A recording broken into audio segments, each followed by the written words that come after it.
আমি বিদ্যালয়ে যাচ্ছি এটার ইংরেজি কেউ বলে I am going to school, কেউ আবার বলে I am going to the school. যে যা পারে চালিয়ে দেয়। তাহলে চলো আজকের এই ক্লাসটি জানলে সব ভুল দূর হয়ে যাবে এবং সব ক্লিয়ার হয়ে যাবে। জেনে নিই এই দুটোর মধ্যে পার্থক্য কি। I am going to school, I am going to the school, এখানে টু স্কুল রয়েছে, এখানে টু দ্য স্কুল রয়েছে। এই দুটোর মধ্যে বেসিক পার্থক্য কি?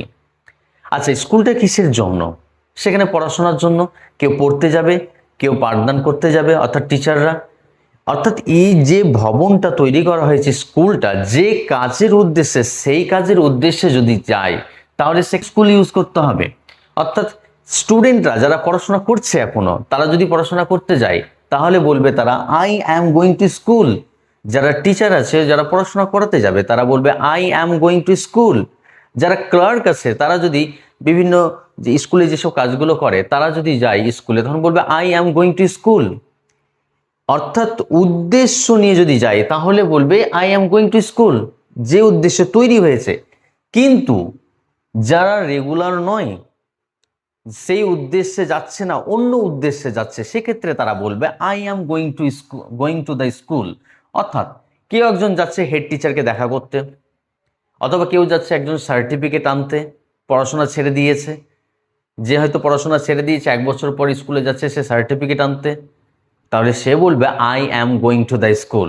হয়তো একটা কোনো মিস্ত্রি যাচ্ছে স্কুলের গেট ঠিক করতে, সে তো আর বলবে না I am going to school, তাকে বলতে হবে I am going to the school to repair the gate. আশা করি বোঝা গেছে। তাহলে সঠিক উদ্দেশ্যে যেখানে স্টুডেন্ট থাকবে, যারা রানিং পড়াশোনা করবে, তারপর টিচার্স থাকবে, তারপর ক্লার্কস থাকবে, যারা সেই উদ্দেশ্যে যাবে, সেক্ষেত্রে আমরা গোয়িং টু স্কুল বলবো। আর অন্য কোনো উদ্দেশ্য নিয়ে স্কুলে যদি যায়, কোনো টিচারকে দেখা করতে যাচ্ছে, হঠাৎ একদিন গেল, দেখা করে এলো, সেক্ষেত্রে বলবে I am going to the school. আশা করি আজকের ক্লাসটা বোঝা গেছে। তাহলে চলো নেক্সটটা জেনে নিই। এখানে যদি কোনো জায়গায় স্কুলের পরিবর্তে এখানে দেখা গেল হসপিটাল আছে,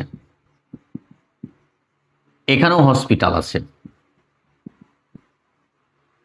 এই যে হসপিটালটা থাকার কারণে, আচ্ছা হসপিটালটা কি উদ্দেশ্যে? সেখানে চিকিৎসা হবে, সেখানে ডাক্তার থাকবে, নার্স থাকবে, বিভিন্ন ক্লার্ক থাকবে, তারপর পেশেন্ট থাকবে।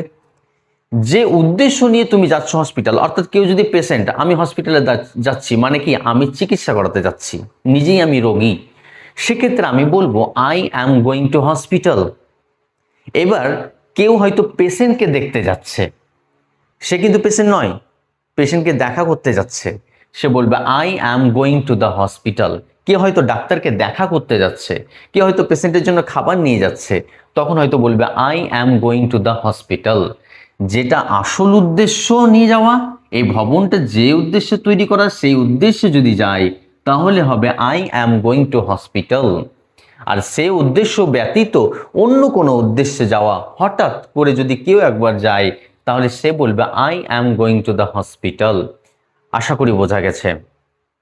ঠিক এইরকম ভাবে আরেকটা নেক্সট আমরা জেনে নিতে পারি।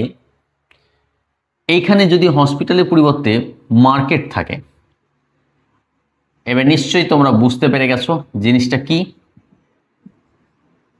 মার্কেট। আচ্ছা, মার্কেটটা কি কারণে তৈরি? মার্কেটটা নিশ্চয়ই বাজারে হবে, সেখানে বাজারে কেনাকাটা হবে। সেই কেনাকাটার উদ্দেশ্য যদি কেউ যায় তাহলে বলবে I am going to market. এবার বাজারে কেনাকাটা নয়, হয়তো বাজারে কেউ আসছে, তাকে দেখা করতে যাচ্ছে, অথবা কাউকে ড্রপ করতে যাচ্ছে, সেক্ষেত্রে বলবে I am going to the market. কেনাকাটার উদ্দেশ্য বাদ দিয়ে যদি অন্য কোনো উদ্দেশ্যে মার্কেটে যাওয়া হয়, তাহলে সেক্ষেত্রে বলতে হবে I am going to the market.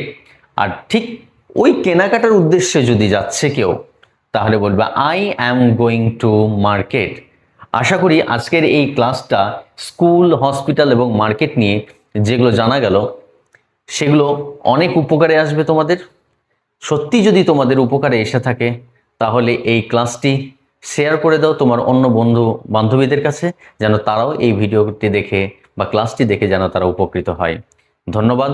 আমার চ্যানেলের সঙ্গে যুক্ত থেকো পরবর্তী ভিডিও পেতে।